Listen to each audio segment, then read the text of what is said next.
çalışan, müvafiq ixtisas licenziyası alan və inzibati vəzifələrə daxil olarkən Azərbaycan Respublikasına and içən Azərbaycan Respublikasının vətəndaşı və ya dövlət orqanı əməkdaşı. Dedik maaşlı. Maaş ona verilir dövlət büdcəsindən, Naxçıvanın büdcəsindən və qanunverici büdcəmiz əsasında yaradılır, qanunverici aparatlarımızın yaradılır.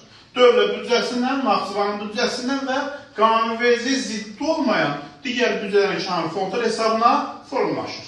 Bu anlayışları bilirik, sonra dəyərli yoldaşlar, onlar qoşanlar harada başa düşmədə hissə olur, mütləq soruşur, həman cavablandırır. Üç yerə bölünüb diplomatik, hərbi və xüsusi rütbə. Deməli, dövlət orqanlarında, aparatlarında diplomatik, hərbi və xüsusi rütbəli olan şəxslərə dövlət qulluğu haqqında qanun şamil olunmur və bu orqanlarda qulluq dövlət qulluğunun xüsusi növü hesab olunur.